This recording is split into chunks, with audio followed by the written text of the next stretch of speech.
बिस्मिल्लाहिर्रहमानिर्रहीम। अस्सलाम वालेकुम नाज़रीन, मैं हूं आपका होस्ट अहमद फवाद। आज तारीख है 1 अगस्त और दिन है जुम्मे का। 3 खबरें आज की व्लॉग में आपके साथ शेयर करूंगा जी। पहली बड़ी ब्रेकिंग न्यूज़ तो ये है कि पाकिस्तान तहरीक इंसाफ असेंबलियों से इस्तीफ़े देने जा रही है। केपी से नहीं, जो पंजाब की असेंबली है वहाँ से और वफाक से इस्तीफ़े देने जा रही है। इस पर जो डिस्कशन है वो शुरू हो गई है और सड़कें गर्म करने का जो फैसला है जी वो कर लिया गया है। और दूसरी तरफ सलमान और कासिम दोनों पाकिस्तान आ रहे हैं। इस खबर की अब जो तस्दीक है वो हो गई है। पहले तो ये अबहम पैदा किया जा रहा था जी कि वो अमेरिका से लंदन वापस चले गए हैं, वो तो नहीं आ रहे पाकिस्तान, वो पाकिस्तान आ रहे हैं। इस खबर की तस्दीक हो चुकी है और वो पाकिस्तान आएंगे।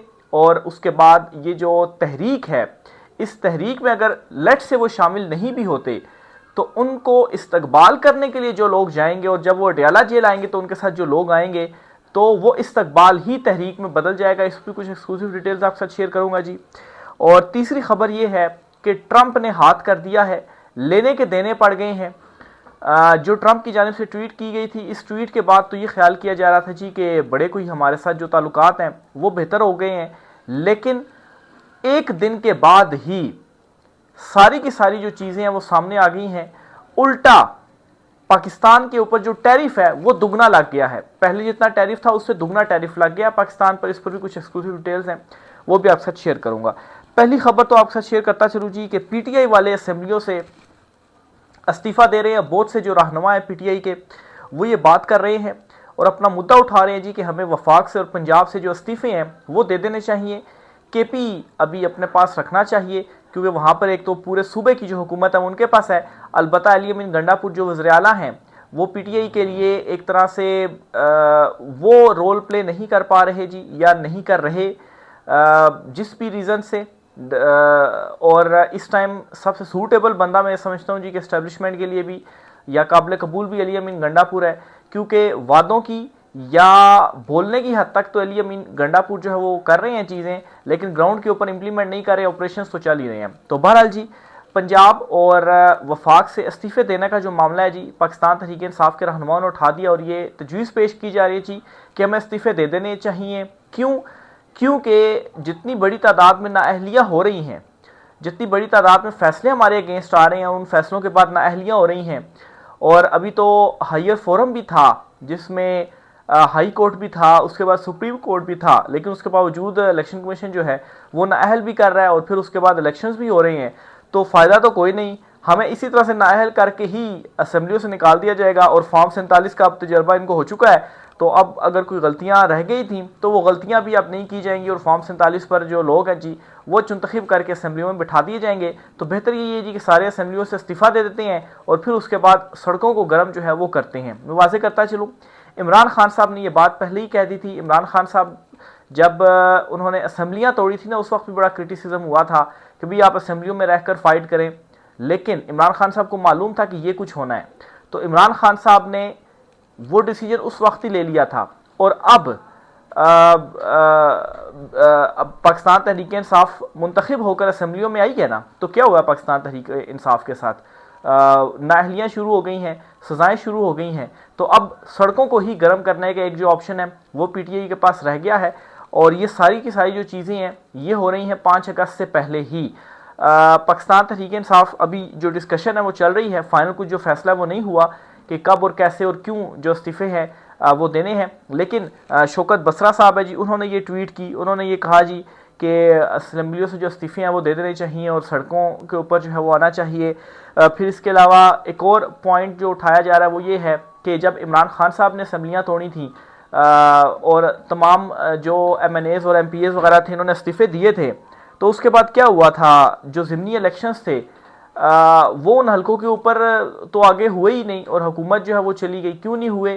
क्योंकि इमरान खान साहब इतने मकबूल थे कि जिसको भी वो खड़ा करते थे वो इलेक्शन जो है वो जीत जाता था। तो इनको खदशा यह था जी कि जीत के कहीं दोबारा वापस असेंबलियों में जो है वो ना आ जाएं। और फिर ये जी कि अवाम जो है वो इमरान खान साहब को छोड़ने के लिए तैयार नहीं है। 8 फरवरी को भी अवाम ने इमरान खान को वोट दिया, मैंडेट इमरान खान साहब को दिया और अब भी अवाम जो है वो सड़कों पर निकलने के लिए तैयार है। अलबत्ता जो असेंबली में बैठे हुए कुछ लोग हैं यही बाहर नहीं निकलते, तो इनका फ़ायदा ही फिर क्या है। ये सारे अनाउंस किया जाए इस्तीफ़े दें, इस्तीफ़े देकर बाहर आएँ और फिर सड़कों पर आएँ, देखें कौन कौन सड़कों के ऊपर जो है वो आता है, कौन कौन एहतजाज करता है, कौन कौन तहरीक का जो हिस्सा है वो बनता है। तो पहली खबर तो ये होगी। दूसरे नंबर पर जी उमर अयूब ने जी chief justice Pakistan justice Afridi साहब से भी मिलने से इनकार कर दिया। उन्होंने एक लेटर लिखा था जी मुलाकात का, फिर चीफ जस्टिस साहब ने कहा था जी ठीक है वो पेशावर में मुलाकात करते हैं।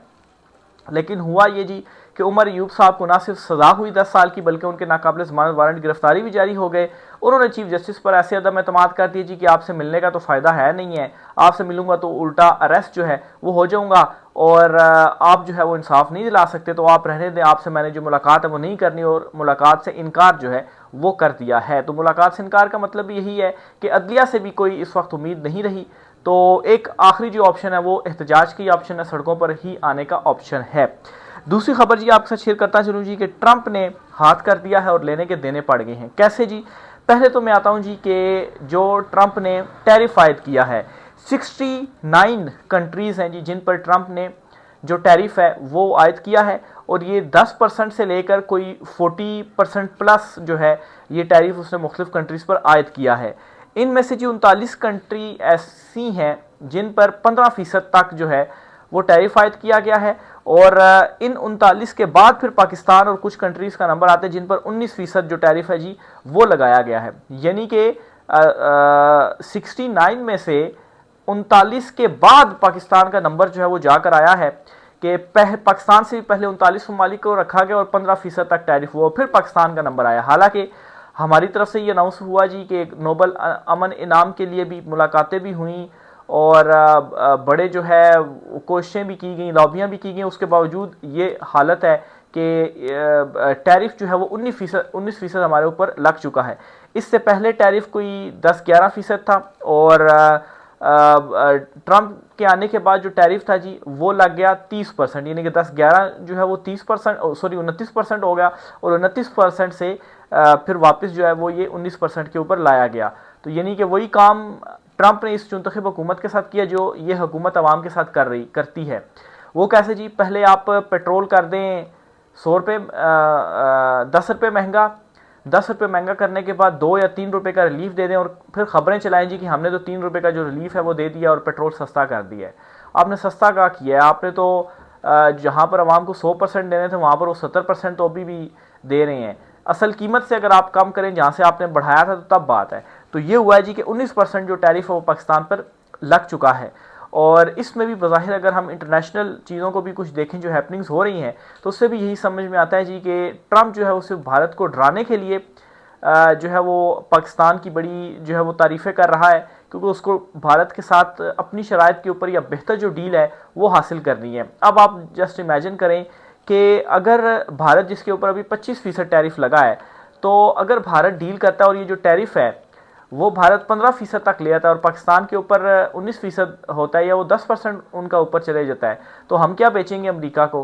वो जो है वो फिर भारत ही बेच लेगा, क्योंकि उनकी जो चीज़ें हैं वो फिर सस्ती बिकेंगी, हमारे ऊपर तो टैरिफ होगा। तो एक तो ये चीज़ है जी, ये इस चीज़ को ये बड़ी जो कामयाबी है वो करार दे रहे हैं, अपने ऊपर जो टैरिफ है वो लगा दिया है। फिर दूसरे नंबर पर जी तेल की बड़ी बात की जा रही थी जी कि तेल निकल आया है और पाकिस्तान जो है वो भारत को तेल देगा, ये ट्रंप की जानिब से ट्वीट आई। इसके बाद बड़े शादियाने बजाए गए, लेकिन खैर कुछ संजीदा हलकों ने यह कहा जी कि कोई ऐसा मामला नहीं है और ये असल में वो तेल निकालेगा, तो मतलब है कि अवाम की तेल जो है वो इससे निकलेगा। तो कोई तेल शेल के ज़खायर जो है वो कोई दरियाफ्त शरियाफ्त कोई नहीं हुए। तो अब पता ये चला जी कि हमने असल में अमेरिका से जो तेल है वो ख़रीदना है, यानी कि अमेरिका शायद इस तरह से कह रहा है जी कि पाकिस्तान इतनी बड़ी तादाद में तेल ख़रीद लेगा कि भारत फिर पाकिस्तान से आगे जो तेल है वो ख़रीदेगा।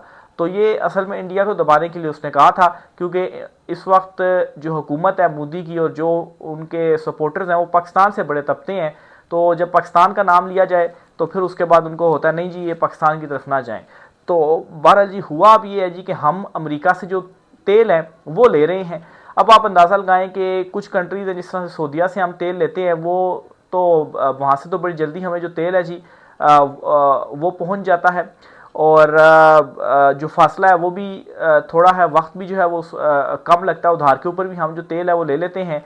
अब अमेरिका से जो तेल ले रहे हैं जी कोई 2 महीने के बाद जो तेल है वो पाकिस्तान पहुँचेगा, और तकरीबन कोई 1100 गुना 1000 गुना जो डिस्टेंस है जी वो बढ़ गया है। अगर यहाँ पर चंद 100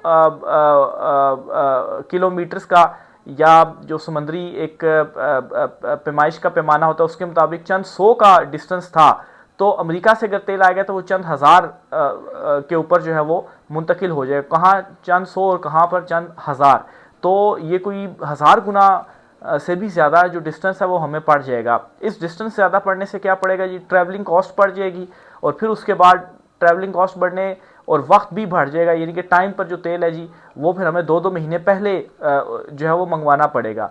तो अब इससे क्या होगा कि जो अमेरिका से हम तेल मंगवाएंगे उसकी जो कीमतें हैं वो मज़ीद महंगी हो जाएंगी, और मज़ीद महंगा जो तेल है वो फिर बेचना पड़ेगा, और फिर यहाँ पर जब मज़ीद महंगा तेल बिकेगा तो फिर प्राइसेस जो है वो एकदम से ज़्यादा हो जाएंगी। तो इस डील के ऊपर कहा जा रहा है जी कि बड़ी तारीखी जो डील है वो हमने कर दी है, और मीडिया के ऊपर जो खबरें हैं जी वो भी चल रही हैं। तो ये वो तारीखी डील है जी जो कि इनकी जानिब से की गई है, और एक तरह से लेने के देने इनको जो है वो पड़ गए हैं। और अभी तो ये आप समझ लें कि अमेरिका से भी इनको कुछ जो है वो नहीं मिल रहा। तो ये तो कोई डील नहीं है जो ये लेकर आए हैं, जो नोबल अमन इनाम के लिए नामजद कर दिया, मुलाकातें की जा रही हैं, तो उसके नतीजे में ये हो रहा है। तो इससे ये भी अंदाज़ा लगाया जा सकता है कि वहाँ से इनको कोई सपोर्ट या कुछ चीज़ जो है वो नहीं मिल रही। आखिरी खबर आपसे शेयर करता चलूँ जी, वो है सलमान और कासिम के हवाले से।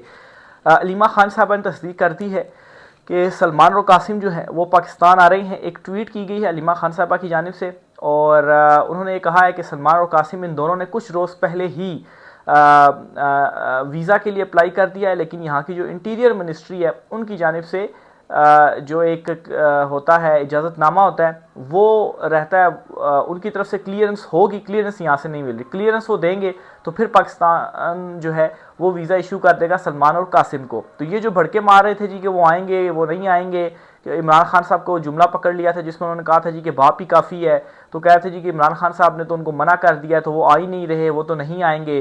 तो उनके लिए अर्ज़ है कि वो तो आ रहे हैं, उन्होंने तो अप्लाई किया हुआ है, लेकिन यहाँ से भी तो वीज़ा इशू किया जाए ना। अगर आप वीज़ा इशू नहीं करेंगे तो वो किस तरह से जो है वो पाकिस्तान ट्रैवल कर सकेंगे।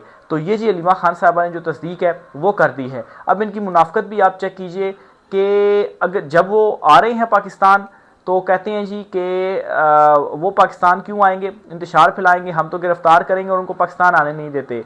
और जब वो पाकिस्तान पहले नहीं आ रहे थे या उन्होंने पहले वीज़ा के लिए अप्लाई नहीं किया था तो उस वक्त ये कहते थे जी कि देखें ना, इमरान खान तो जो लोग हैं, जो अवाम है पाकिस्तान की, उसके बच्चों को सड़कों के ऊपर लेकर आता है जी कि आप एहतजाज करें, और उसके अपने जो बच्चे हैं वो इंग्लैंड बैठे हुए हैं। तो अब तो वो आ रहे हैं किसी एक जगह के ऊपर, तो आपको खैर मौक़िफ़ के ऊपर रुकना चाहिए। तो बहरहाल वो दोनों आ रहे हैं। अब 5 अगस्त को तहरीक भी चल रही है, और फिर ऊपर से जी अब माहौल बन चुका है, सजाएं चुके हो गई हैं, अब और तो कोई ऑप्शन ही नहीं रहा। मास वाइज इसके कि पुरअमन एहतजाज किया जाए, सड़कों पर आया जाए। अब इस दौरान सलमान और कासिम पाकिस्तान अगर आते हैं तो अगर वो तहरीक में हिस्सा नहीं भी लेते, वो सिर्फ आते हैं और इमरान खान साहब से मुलाकात करते हैं, तो तब भी क्या होगा कि उनका इस्तकबाल तो किया जाएगा, अवाम तो सड़कों के ऊपर निकलेगी, और वो अगर अडयाला जेल जाते हैं वो यकीनी तौर पर अडयाला जेल जाएंगे खान साहब से मुलाकात करने, और वहाँ पर अगर पब्लिक पहुँचती है तो वो उनका जो इस्तकबाल है वो ऑटोमेटिकली तहरीक में ही तब्दील हो जाएगा। उसको आप कैसे रोकेंगे? अगर आप रोकेंगे तो पुरअमन जो शहरी हैं उनके ऊपर डंडे बरसाएंगे या और कुछ करेंगे, तो उसकी दोबारा से जो एक कवरेज है जैसे 26 नवंबर या बाकी चीज़ों की कवरेज हुई एहतजाज की, वो जो कवरेज है वो बनेगी, और लोगों को रोकने के लिए आपको कंटेनर सिटी जो है वो दोबारा से बनाना पड़ेगा। कंटेनर सिटी बनाने का मतलब यह है कि आपने एहतजाज को या जजी तहरीक को वैसे ही आप जो है वो कामयाब कर रहे हैं। तो ये जी सलमान और कासिम के हवाले से अपडेट थी। वो पाकिस्तान आ रहे हैं, उन्होंने अप्लाई कर दिया है, यहाँ से इंटीरियर मिनिस्ट्री जो है वो क्लियरेंस दे दे, फिर उसके बाद उनके वो वीज़ा तो चूँकि पाकिस्तान ने इशू करने हैं, वीज़ा इशू हो जाएंगे और वो पाकिस्तान आएंगे, और पाकिस्तान आने का मतलब ये है कि वो इमरान खान साहब से मुलाकात के लिए अडयाला जेल भी जाएंगे। राय का सर कीजिएगा। आज के व्लॉग से इतना ही, इजाज़त दीजिए, अल्लाह हाफिज़।